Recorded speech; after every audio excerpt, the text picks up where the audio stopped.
We need your blood. Also, when I say we, not me. The American Red Cross needs your blood. I am not a vampire as far as you know. But America? She's running low on blood right now, with the American Red Cross warning in January that the number of blood donors in the country hit its lowest point in 20 years. And in fact, declaring that the U.S. is facing an emergency shortage. With Dr. Pampy Young, Chief Medical Officer of the Red Cross, saying in a statement, one of the most distressing situations for a doctor is to have a hospital full of patients and an empty refrigerator without any blood products. A person needs life-saving blood every 2 seconds in our country, and its availability can be the difference between life and death. However, blood is only available thanks to the generosity of those who roll up a sleeve to donate. But this is, unfortunately, the Red Cross has seen a whopping 40% decrease in blood donors over the last 2 decades. And this organization, which supplies around 40% of blood in the country, they faced a 7,000 unit shortfall in donations between Christmas and New Year's Day alone. And it's actually been impacting availability at a very tricky time of year, because as you might have noticed from all the coughing that you've been hearing every time you go in public, it's cold, flu, and COVID season, which means these couple of months already see a decreased donation turnout. And on top of that, it's winter. And much of the country is dealing with snowstorms and other bad weather that forces people to cancel appointments. And what's really scary is, well, yeah, this emergency marks a historic low in blood donation. It's been a problem for a long time, and it's only getting worse. But as you might remember, back in March of 2020, you had the Red Cross warning of a shortage as pandemic lockdowns began and shut the world down. And then in January of 2022, the group declared a blood crisis as the Omicron variant spread. And at the time, it was the worst shortage in over a decade, because we saw a massive drop for that 2-year period. And since then, things didn't just bounce back, they've fluctuated. And in fact, actually back in September, we talked about a string of climate disasters creating an especially bad shortage. And the impacts of all this, they're severe. And I mean, it's for countless reasons, right? I mean, you have cancer patients, people undergoing serious surgeries, people in car accidents, the list goes on. And hospitals need enough supply to help people with all those needs. But according to the data of 59 community blood centers across the country, 34%, around 1/3, had just a 1-day supply or less as of mid-January. That's critically low, requiring immediate donations. And the issue's even worse in the Northeast, where snowstorms and bad weather have made it a little harder. When these hospitals don't have enough blood, it puts these medical professionals in tricky situations. With Dr. Eric Gary, Executive Physician Director for the Red Cross, telling CNN, we hear all the time about really dramatic things that happen in hospitals, of women after childbirth who have substantial unexpected bleeding and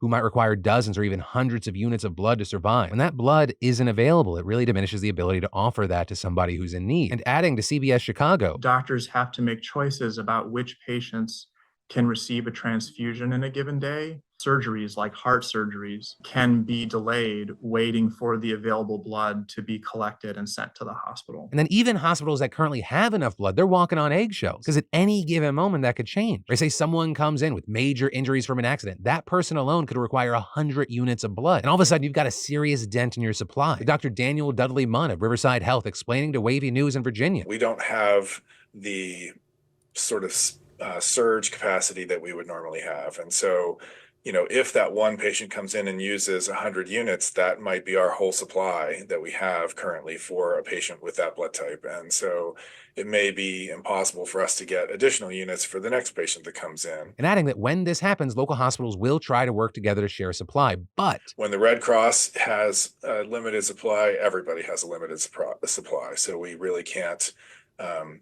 make it without the donations. But also, the low supply that we're talking about, the low donations that we're talking about, some have argued that this is going to be a long-lasting symptom post-pandemic. We're saying this is part of cultural day-to-day life that has changed since the pandemic. Because let's say back in the old days of pre-2020, people used to give blood at drives at schools or at offices, but now those aren't as common as they once were. Right? And the pandemic took people out of the habits they once had, and many still haven't returned to them. And in fact, looking into this, the Washington Post actually did a report on this back in September, and they spoke to New York Blood Center Enterprises, which operates centers in over a dozen states. And prior to COVID, donations from teenagers and college students made up 25% of donations, right? And that largely through school drives, but that's dropped in half. Right? Because another thing we saw post-COVID is that you had teachers resigning, schools becoming short-staffed. And when schools are short-staffed, blood drives fall to the bottom of the priority list, right? Because there's just not anyone to run them. And actually with that, you have places like CNN noting that student training has also lessened, right? Because a lot of upperclassmen used to run the blood drive, with them often then passing the torch as they graduated. But in the years of missed school or just missed drives, the whole thing can collapse. And kind of the same thing goes for office drives. More and more people now work remotely or have hybrid schedules. And so all of that's part of the reason why recently you may have seen even more people encouraging blood donations, especially from people who they themselves have been saved from donations. With, for example, Jeff Frazier, who spoke to the Post, saying he's been donating for 2 decades because his pastor father used to tell him that the last few days of a person's life are often the most important. Explaining those last couple of days, family comes in, maybe they mend broken fences. Those are the people I give for, so they can have those last few days to get their affairs in order. So if you ever feel like I'm just one person, what can can I do? How can I help? Know that just you donating is a big deal. Because actually right now, only 3% of age-eligible people donate. And hey, I know there are obviously certain rules about who can donate. And some of those, especially around certain groups, incredibly frustrating, infuriating even. Though there, I also want to note that changes do happen. In fact, for example, over the last year or so, there have been some changes, including around LGBTQ plus donations. So I'm going to include information around eligibility in the description. I'll also do my best to stay informed on this front and come back to this video and change that information if things change. But know that something small, that's a few minutes of your time, could have a drastic, massive impact on someone's life. And I mean, wouldn't you like to have that